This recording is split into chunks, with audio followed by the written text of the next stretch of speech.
Cualquier etapa creativa necesita el elemento de caos. Sentí de forma muy nítida que esa noche iba a morir y en el momento en el que acepté mi muerte fue como, ya está, me siento en paz, me siento bien. Sentí que mi papel ahí era el de contener el espacio, absorber el sufrimiento de esas personas y transmutarlo en amor, sin yo identificarme con ese sufrimiento. La cosmovisión chamánica percibe la naturaleza no como algo externo a nosotros, sino como una extensión de nuestra conciencia. Es decir, cada elemento de nuestro entorno, ya sea el fuego, el agua, el batir de las alas de un ave, refleja algo de nuestro mundo interno. Muy buenas y bienvenidos a un nuevo episodio y a un nuevo comienzo de Huellas Horméticas. ¿Y por qué añado esto de un nuevo comienzo? Os habréis dado cuenta, los que me seguís desde hace algún tiempo, de que llevo bastante tiempo sin subir episodio. Y en este tiempo de parón han habido bastantes tomas de conciencia y ha habido un desarrollo sobre la forma o el lugar desde el cual me expreso. Y me explico. Yo siempre he sido una persona muy curiosa, muy ávida por aprender, por conocer, por formarme, siempre desde una parte más intelectual y bueno, eso ya estaba cambiando en los últimos episodios que grabé, pero ahora aparte de integrar la parte más del sentir, que ya siento que estaba integrada en estos últimos episodios, también estoy tratando de integrar una parte que tiene que ver con la espiritualidad encarnada. ¿Y por qué digo espiritualidad encarnada y no espiritualidad a secas? Pues esto tiene que ver con el tema al cual me he referido muchas veces, de que el cuerpo es el contenedor de nuestras emociones. En el cuerpo se almacena todo el material emocional, tanto el que expresamos a nivel consciente como el que se expresa a nivel inconsciente. Y entonces cuando hablamos de espiritualidad, muchas veces la idea que tenemos es sobre algo etéreo, algo que está fuera, algo que está más allá de nuestra mente, de nuestro cuerpo. Pero el cuerpo es un puente que une el mundo de la materia con el mundo del espíritu. El cuerpo es una vía de expresión de aquello que no puede ser medido o dicho con palabras, con lo cual para mí el cuerpo es esa dimensión en la cual honrar el lenguaje de lo espiritual y expresarlo a través del mismo. Entonces la espiritualidad encarnada es una forma de espiritualidad que no se disocia del cuerpo, sino que lo integra y que lo concibe como una vía de conexión con lo trascendente. Y para mí este tiempo sin grabar ha sido una etapa de muerte y renacimiento creativo, porque muchas veces esa etapa de vacío o de silencio nos permite entrar en un campo fértil en el cual podemos redefinir nuestro para qué y en el cual podemos reconducir el lugar desde el cual nos expresamos. Y desde este sentir, desde este lugar, voy a tratar de integrar esa espiritualidad encarnada en mi forma de comunicarme, en mi forma de expresar y en mi forma de transmitir el conocimiento.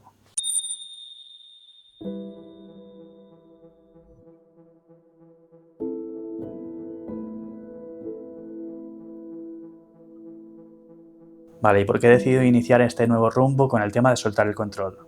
Pues para empezar, ¿qué entendemos por soltar el control?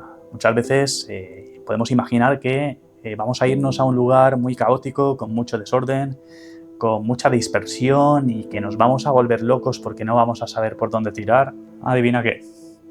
Cualquier etapa creativa necesita el elemento de caos. El caos es un campo fértil para cualquier empresa, para cualquier proyecto. De hecho, está el concepto de lluvia de ideas. La lluvia de ideas es algo caótico y desde ahí uno va acotando. Pero primero viene ese desorden, ese caos, en el cual pues podemos elegir una dirección. Y si no hay caos, esa dirección viene determinada por causas externas a nosotros, con lo cual incentiva la vida desde el piloto automático. Y eso no es lo que queremos para desarrollarnos y para ser lo mejor que podemos ser. Aquí me viene a la cabeza la obra de El nacimiento de la tragedia de Nietzsche, en la cual se nos habla de dos arquetipos basándose en la cultura griega, que serían dos formas de estar en el mundo y, lejos de lo que pudiera parecer en un principio, serían dos fuerzas complementarias. Por un lado tendríamos al dios Apolo, que simboliza el control, la contención, el foco en una sola cosa, el orden, la belleza de las formas. Y por otro lado estaría Dionisio, que sería el dios del vino, el dios de la locura creativa, de la espontaneidad, el dios que empujaría a ese niño interior, a esa mente de principiante, a dar un poquito de frescura a la contención o a la estructura de Apolo. Y el desarrollo de cualquier proceso creativo vendría gracias a el trabajo complementario de estas dos actitudes, pues Apolo daría forma, pero Dionisio insuflaría vida y daría ese toque de espontaneidad o de saber improvisar, saber jugar, saber dar esa frescura y no limitarse a una estructura rígida, ¿no? Y esta tensión creativa, esta danza, sería clave en cualquier proceso creativo o para explorar en estados expandidos de conciencia, en el arte, en el emprendimiento, en el desarrollo humano, en definitiva, en todo lo que conlleva un proceso creativo. ¿Y qué es lo que ocurre en la cultura occidental? Y de esto habla mucho Claudio Naranjo, y es que las estructuras de poder han reprimido ese aspecto dionisíaco del ser humano. Se ha reprimido el aspecto erótico, lo corporal, lo emocional, lo trascendente, lo caótico, todo ello para encerrarnos en una cárcel o en una camisa de fuerza apolínea y desde ahí construir una moral o una serie de normas establecidas o políticamente correctas que no nos permiten desarrollar todo el potencial que tenemos dentro. Naranjo hablaba de esta represión de lo dionisíaco como una de las mayores causas de la neurosis moderna en el ser humano y que para volver a reconciliarnos con todo lo que somos, con nuestra totalidad, deberíamos volver a abrazar al aspecto dionisíaco de nuestra vida, ya sea a través de la meditación, del arte, de los estados expandidos de conciencia, a través de breathwork, a través de terapias asistidas con psicodélicos. Pues esta reconexión con Dionisio nos permitiría, lejos de sumergirnos en el caos, abrazar una parte de nuestra humanidad que hace tiempo que perdimos.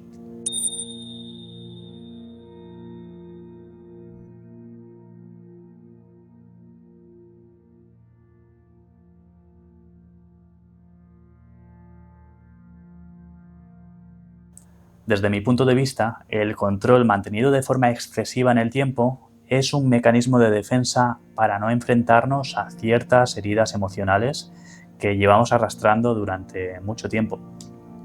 Y es que las personas que son excesivamente controladoras normalmente adoptan una actitud de hiperproductividad.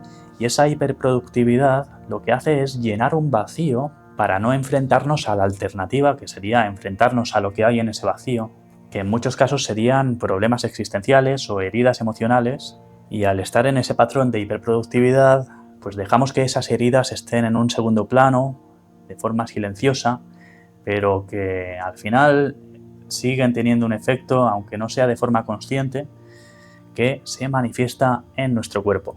Y aquí vuelvo al tema de la espiritualidad encarnada. Todo aquello que no llevamos a nuestra consciencia se comunica a través de nuestro cuerpo y de ahí viene la palabra somatizar. Acabamos somatizando en forma de enfermedad o en forma de patrones de conducta no deseados o evitativos. Entonces, tal y como yo lo veo, el control debería ser una actitud complementaria a esa espontaneidad y a esa mente de principiante. En mi caso, volver a reconciliarme con esa actitud dionisíaca, con ese soltar el control, diría que empezó cuando hice mis primeros viajes solo. Viajar solo, por un lado, te confronta contigo mismo, porque el permitirte estar tanto tiempo solo te hace reconocer cosas de ti que en otra situación pues estarían reprimidas o en segundo plano. Y por otro lado te conecta con lo trascendente, sobre todo las personas que amamos la naturaleza. Es como que te pone delante de una paradoja, porque cuando uno se permite ese asombro de ponerse delante de un paisaje de esos que te quitan el aliento, por un lado uno se siente insignificante, porque es el ser humano frente al cosmos, ¿no? Frente a lo infinito. Pero cuando pasas un tiempo contemplando esa belleza, esa trascendencia, ¿no? Pues el observador se funde con lo observado y pasan a ser parte de lo mismo. Entonces ahí se percibe la grandeza de lo que uno es, porque uno se da cuenta de que no es solo este cuerpo, sino de que hay una relación recíproca entre nuestro cuerpo como vía de percepción y el entorno como algo que forma parte de nosotros. Y viajando solo me he dado cuenta de que cuando llevas un rato en silencio, caminando por la naturaleza, la percepción no es solo apreciar lo que hay fuera, sino que la percepción es una forma de comunicación con esa naturaleza o con ese entorno en el que uno se encuentra, y que hay un canal de información recíproca. Hay un autor que se llama David Abram que hablaba de esto como la percepción encarnada, y es que llega un punto en el cual percibimos el entorno con todos nuestros órganos, con todo nuestro ser, con la piel, con los pulmones, con los oídos, con la vista, pero de pronto uno cae en la sensación de que no solo percibimos el mundo nosotros, sino que el mundo nos percibe también a nosotros, y que es un canal de doble sentido. Y ahí es donde se da la comunicación. Y esto es algo que siento que deben de saber más que de sobra los alpinistas que se enfrentan a esos retos y a esas grandes empresas, ¿no? Donde se da esa circunstancia de una sola persona contra la naturaleza o junto a la naturaleza. Entonces, lo que me ocurrió viajando por Eslovenia fue un poquito esto. Estaba caminando por un bosquecillo y al lado había un hermoso lago glaciar, el lago Bled, y ahí empecé a sentir, ¿no? ese contacto comunicativo con la naturaleza y esa sensación de que la naturaleza me estaba expresando algo. Entonces lo que me ocurrió viajando solo es que se abrió ese canal y esa sensibilidad hacia esa vía de percepción, y especialmente en Eslovenia, caminando por los Alpes Julianos, empecé a sentir, ¿no? esos mensajes de la naturaleza, esa sensibilidad y esa sensación de que la naturaleza trataba de expresarme algo, de transmitirme su sabiduría. Y lo más fuerte que me ocurrió fue cuando llegué a un lago glaciar, el lago Bled. Ahí sentí la llamada del lago y sentí, fuera de lo que es el contenido verbal, pero sentí que me estaba transmitiendo un mensaje ese lago de que a la mañana siguiente me sumergiera en él a primera hora de la mañana. Y fue como una sensación muy visceral, es decir, no es que escuchara este mensaje con voz de Constantino Romero, sino que lo sentí desde dentro de mis entrañas, pero también sentí como que ese lago tenía un magnetismo hacia mí. Y aquí tengo que decir que ya llevaba bastante tiempo viajando solo y sin prácticamente comunicarme con nadie. Entonces, a la mañana siguiente obviamente lo hice y fue mi primera experiencia de contacto con el frío de forma voluntaria y consciente. Esto fue muy potente y me trajo muchas tomas de conciencia porque me reconcilió con mi relación con mi cuerpo. Es decir, esa vía de comunicación con la naturaleza me abrió otra vía de comunicación, que es la comunicación con mi propio cuerpo, de ser mucho más sensible a los mensajes que mi cuerpo me transmite y de poder actuar en consecuencia. Y es que el frío es un gran maestro en ese sentido, porque en mi caso me enseñó a respirar. Normalmente suele suceder al revés. Uno aprende a respirar para aprender a meterse o a sumergirse en agua con hielo, ahora que está tan de moda. Pero en mi caso fue meterme en ese lago tan helado y como tener ese reflejo, ¿no? de respirar a bocanadas porque era agua brutalmente fría. Y era como, wow, pero aquí mi cuerpo puede hacer algo para calmar esto. Y empezar intuitivamente a respirar por la nariz y decir, wow, qué poder, ¿no? Qué grandeza tiene nuestro cuerpo, qué importante saber escucharlo.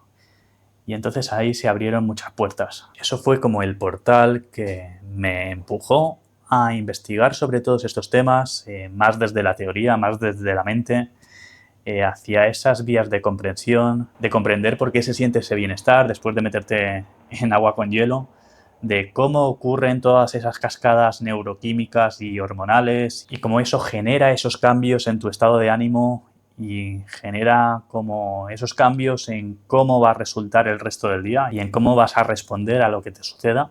Así que si tuviera que referirme a algo que me fue como poniendo en contacto con ese espíritu dionisíaco, diría que fue el tema de viajar solo. Pues el tema del contacto con la naturaleza cobra mucho más sentido ahora que estoy aprendiendo tanto sobre el chamanismo. Y es que la cosmovisión chamánica percibe la naturaleza no como algo externo a nosotros, sino como una extensión de nuestra conciencia. Es decir, cada elemento de nuestro entorno, ya sea el fuego, el agua, el batir de las alas de un ave, refleja algo de nuestro mundo interno. Y así como un chamán puede percibir un mensaje en la forma de actuar de un ave o en la forma de moverse una nube, en momentos de apertura nosotros también podemos recibir esas sincronicidades, esos mensajes cargados de significado a través de cualquier elemento de nuestro entorno que en un momento dado nos podría parecer como algo cotidiano, pero cuando tenemos esa apertura podemos percibir esas metáforas de lo que necesitamos aprender o de lo que necesitamos sanar.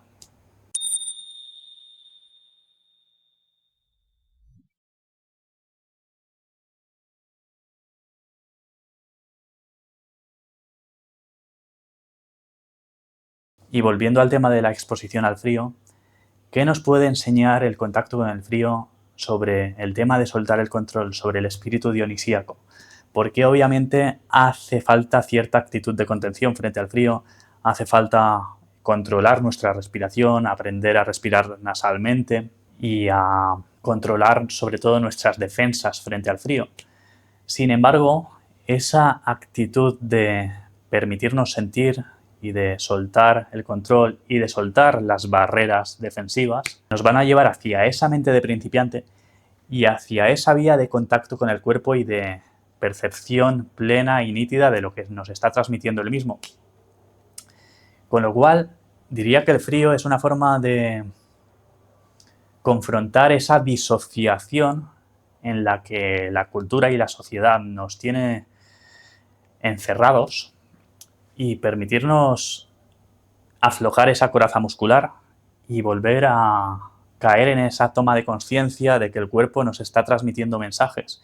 Entonces, entregarnos al temblor, entregarnos al grito, entregarnos a sentir el frío en nuestras entrañas, nos puede permitir que nuestro cuerpo sensibilice esas vías a través de las cuales transmite esos mensajes que pueden tener una carga significativa para nuestra toma de decisiones, porque el cuerpo nos está transmitiendo mensajes constantemente sobre las emociones a las cuales no nos permitimos prestarles atención y sobre la urgencia que merece agudizar esa escucha para reconocer que no solo somos mente, sino que hay una inteligencia que abarca información mucho más sutil. Y eso, por aterrizarlo un poquito más, puede abrirte a reconocer la rabia no expresada o la tristeza no expresada en tu propio cuerpo a través de tensiones musculares que se pueden trabajar a través de las psicoterapias corporales que están retomando fuerza a día de hoy.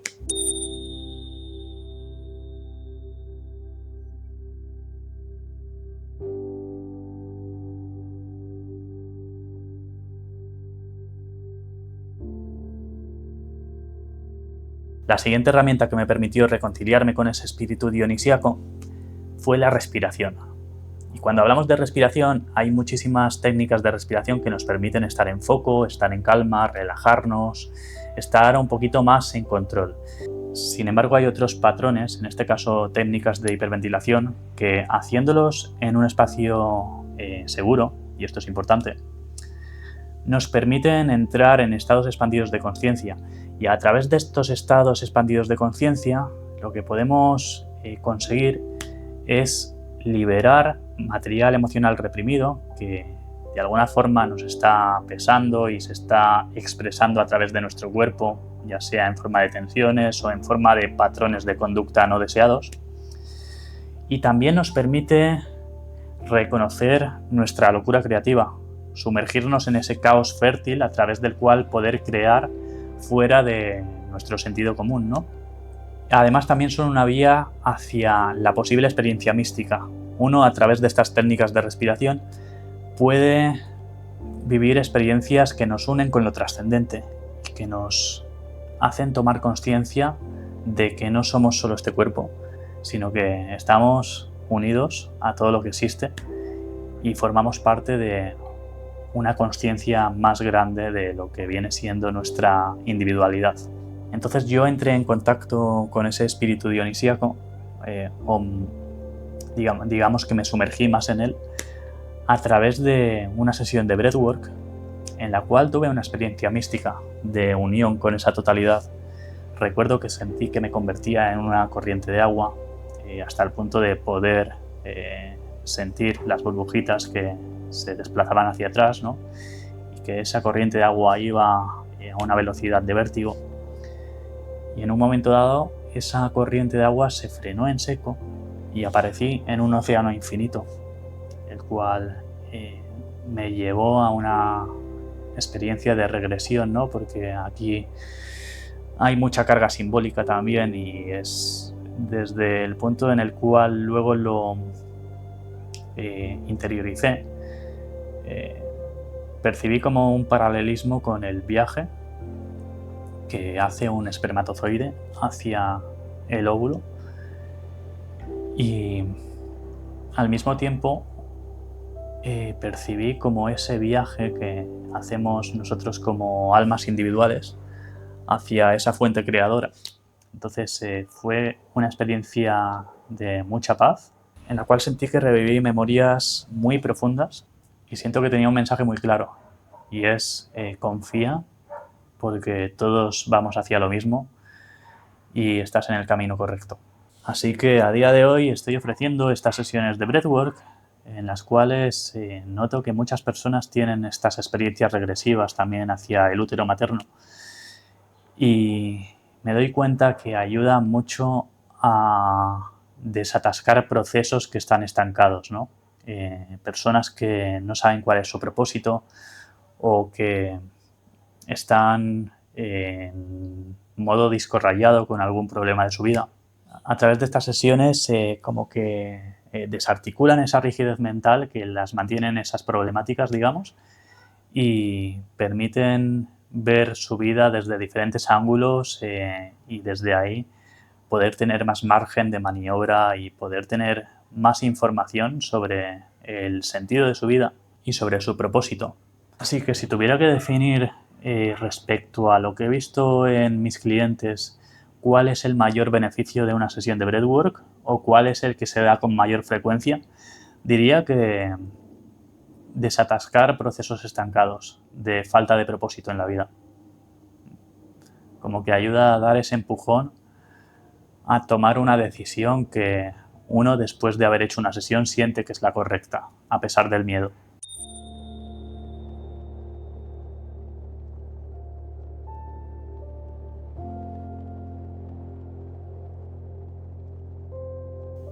Y un poco hilando con este tipo de experiencias, el siguiente punto que voy a tocar es el de los psicodélicos. Como muchos ya sabéis, los que me seguís desde hace un tiempo, me estoy formando en terapias asistidas con psicodélicos y estoy difundiendo un mensaje muy claro a favor de la regulación de los mismos para procesos de transformación y tratando también de divulgar psicoeducación sobre los mismos para la gente que va con más miedo, desde el desconocimiento, desde el estigma, porque realmente lo más peligroso del asunto de los psicodélicos es la ignorancia. Cuando uno se mete en este mundillo sin saber de qué va, es ahí donde pueden ocurrir los accidentes. Desde una base de conocimiento, tanto de la herramienta en este caso, como de conocimiento propio, siento que tienen un potencial muy grande. sobre todo centrándome en procesos de desarrollo personal, aunque también hay estudios con una evidencia muy clara en personas con depresión resistente al tratamiento o para tratar ciertas adicciones incluso.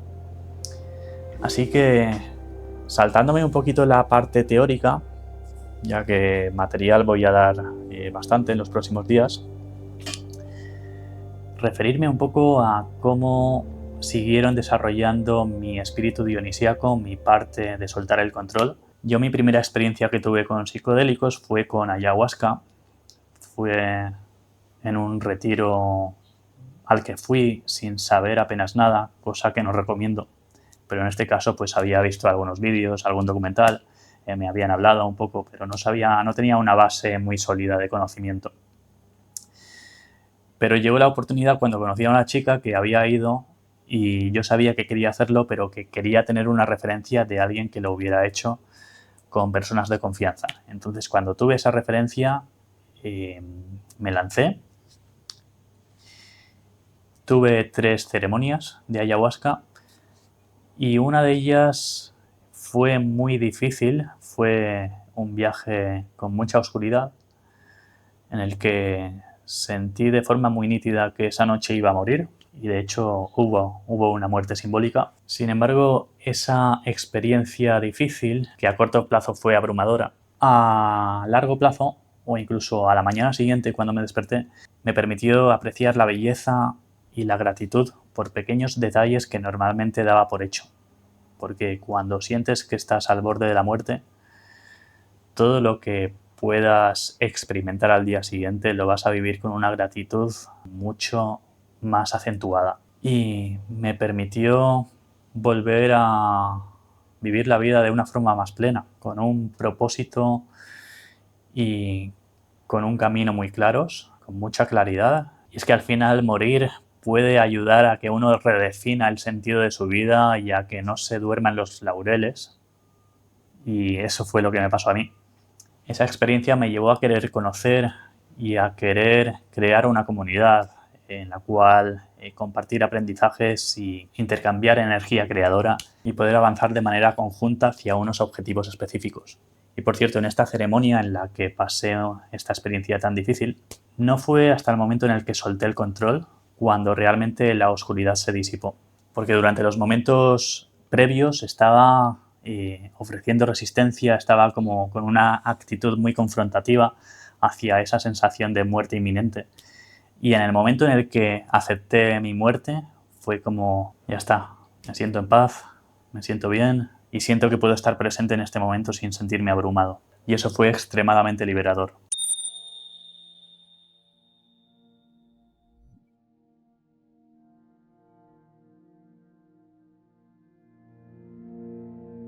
Luego también me apetece compartir cómo, frente a esa actitud de soltar el control, en otra experiencia, y siento que esto es algo que puede lograrse a través de las terapias asistidas en un espacio controlado, cómo se revelan ciertos dones. Esto sucedió en otra toma más reciente, en este caso de hongos silocibios, y lo que sucedió aquí es que estando yo al fondo de la sala, junto a otras 3 personas, cada uno en su esterilla, resulta que las 3 personas que tenía a mi lado pasaron por un proceso oscuro y yo como que podía percibir su sufrimiento, pero yo estaba en un proceso de gozo. Y el percibir su sufrimiento no interfirió con ese proceso de gozo en el cual yo estaba. De hecho, aquí entré en contacto con el arquetipo del alquimista, pues sentí que mi papel ahí era el de contener el espacio, absorber el sufrimiento de esas personas y transmutarlo en amor, sin yo identificarme con ese sufrimiento. Entonces, la toma de conciencia que saco de esta experiencia es que lo más importante en un proceso terapéutico es la actitud de la persona que guía. Mucho más allá de la estructura o del conocimiento teórico, que también tiene que estar, si no hay actitud, si no hay apertura amorosa, si no hay empatía, si no está esa energía genuina de querer que la otra persona mejore, ahí no hay ningún camino por el cual avanzar. Entonces esta experiencia en mi caso me puso en contacto con ese terapeuta interior y con esa actitud, con esa energía en la cual siento que puedo absorber el sufrimiento del otro y transmutarlo en algo mucho más poderoso y mucho más luminoso.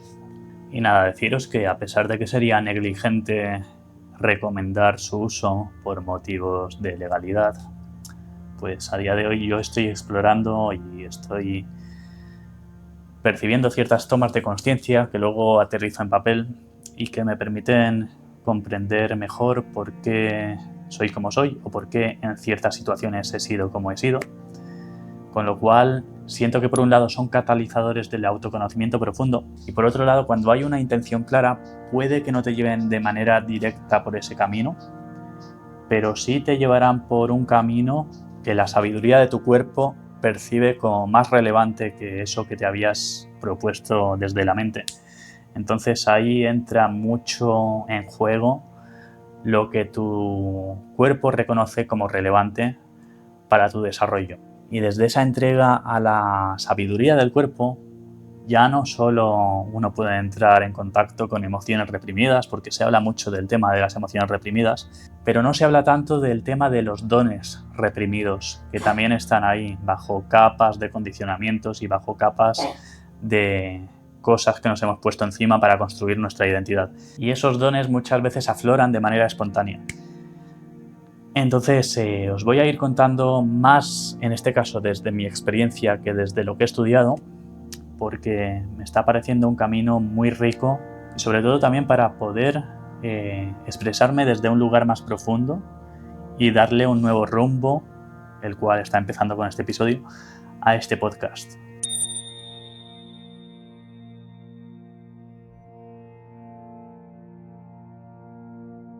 El siguiente elemento al cual me quiero referir es la música. Para mí la música es un lenguaje a través del cual podemos permitirnos soltar ese control neurótico y rígido hacia el cual nos lleva la sociedad y ese espíritu de hiperproductividad tan repetido por los medios de comunicación. Y la música nos permite entrar en contacto con algo muy profundo, hacia lo cual el cuerpo responde sin que la mente tenga que interferir. ¿Por qué siento que la música tiene unos efectos tan brutales para permitirnos soltar ese control neurótico y rígido? Pues aquí me gustaría hablaros del experimento de los platos de Chladni, en los cuales se utilizan unas placas metálicas que se cubren con arena y en estas placas se emiten ciertas frecuencias de sonido y la arena, aparentemente caótica, responde a estas frecuencias ordenándose de forma muy precisa y creando ciertas formas o ciertos patrones que recuerdan mucho a los mandalas. Y de hecho, cuanto más alta es la frecuencia que se utiliza, más complejidad hay en estos patrones o en estas formas. Y esto me hace pensar, si la música tiene estos efectos sobre la materia perceptible, ¿qué es lo que no puede hacer la música a nivel de la interioridad de nuestro cuerpo? A nivel de nuestra fascia, a nivel de nuestras células o a nivel intracelular incluso. ¿Cómo responden todas las dimensiones de nuestro cuerpo frente a ciertas vibraciones o frente a ciertas frecuencias? ¿Cómo el sonido moldea nuestra memoria corporal? Incluso aquellas señales que podemos percibir a nivel fisiológico, como el vello erizado de nuestro brazo cuando escuchamos algo que nos emociona mucho, o que ciertas melodías nos lleven a un lugar específico de nuestra infancia. Y aquí me viene una toma de conciencia incluso más profunda.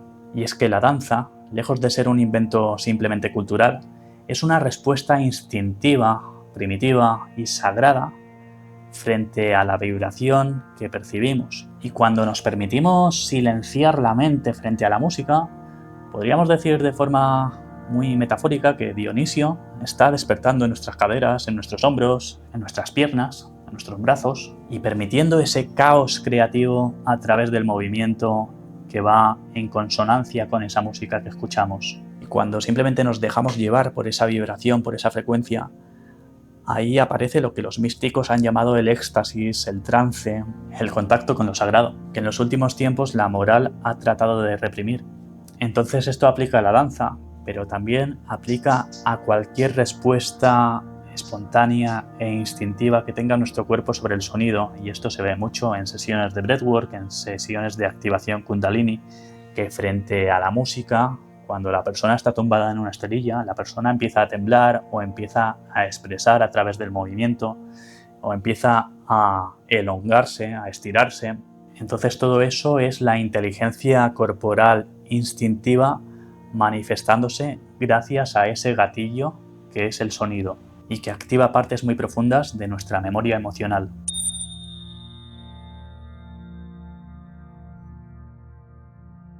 Y no quiero cerrar este episodio sin referirme a un descubrimiento reciente, que es el de los tambores chamánicos, que tengo por aquí arriba. Y es que muy relacionado con la música, el ritmo consigue activar capas preverbales del ser a través de los cuales expresar desde un nivel en el que las palabras se quedan cortas. Cuando tocas un tambor con presencia y entras en ese estado de trance, se activan niveles muy profundos de la psique, a través de los cuales expresas desde una parte mucho más arcaica. Y todo lo que surge cuando estás inmerso en esa fluidez del ritmo constante, surge más allá de la toma de decisiones consciente, ya que te conecta con un nivel del ser mucho más espontáneo, que está mucho más unido con lo simbólico. Y entonces uno no tiene que invertir energía en pensar cuál es el siguiente paso, sino que simplemente se deja estar y confía en la inteligencia de su cuerpo. En mi caso, tocar el tambor me ha abierto a explorar mucho más a través de mi voz. Cuando llevaba un tiempo constante en el cual estaba manteniendo el mismo ritmo, en algún momento mi voz quiso manifestarse de forma espontánea y empecé a explorar los distintos tonos que tengo, desde los más graves hasta los más agudos. De hecho, últimamente estoy explorando dónde están mis umbrales de los agudos, ya que, bueno, soy una persona con la voz grave y trato de explorar más allá de lo conocido, ¿no? Es como que un instrumento aparentemente tan simple, porque es una piel y un arco de madera, puede llevarte a formas de ser muy desconocidas cuando estamos inmersos en nuestra conciencia ordinaria, ¿no? Y ahí uno puede entregarse mucho al asombro, no tanto de lo que hay fuera de uno, sino de la vastedad del océano o el cosmos o el universo que tenemos dentro y que está tan inexplorado. Entonces, tocar el tambor me está ayudando mucho a revelar todo aquello que por tener tanto la atención fuera no me permito reconocer en mí. Y bueno, en el caso del tambor me cuesta mucho ponerle palabras a lo que significa para mí y a lo que siento cuando me entrego a la experiencia, pero es una experiencia que recomiendo encarecidamente, ya no el tema de tocar a un tambor, sino el tema de experimentar con el sonido y de tocar un instrumento de forma consciente, sin pretender sacar una gran obra de ello, sino simplemente como un vehículo de exploración, como una brújula que permite cartografiar la psique y reconocer los dones reprimidos que uno tiene. Así que voy a terminar con el tema de los tambores.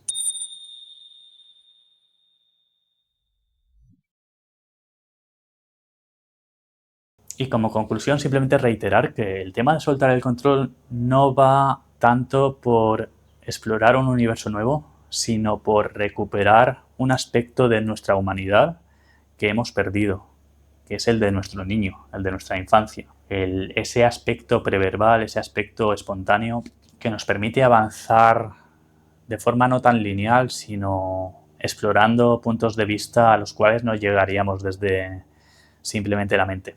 En mi caso, lo más relevante que he obtenido de permitirme soltar ese control ha sido una reintegración de la comunicación con mi propio cuerpo, de la escucha hacia los mensajes que mi cuerpo me transmite y, por lo tanto, una capacidad de tomar decisiones en consecuencia, ya que el cuerpo, insisto, es la fuente en la cual se expresa todo el material que tenemos, tanto consciente como inconsciente. Y el inconsciente no lo podemos cartografiar a través de simplemente la mente. Tenemos que entregarnos hacia algo mucho más abierto, mucho más profundo y mucho más puro.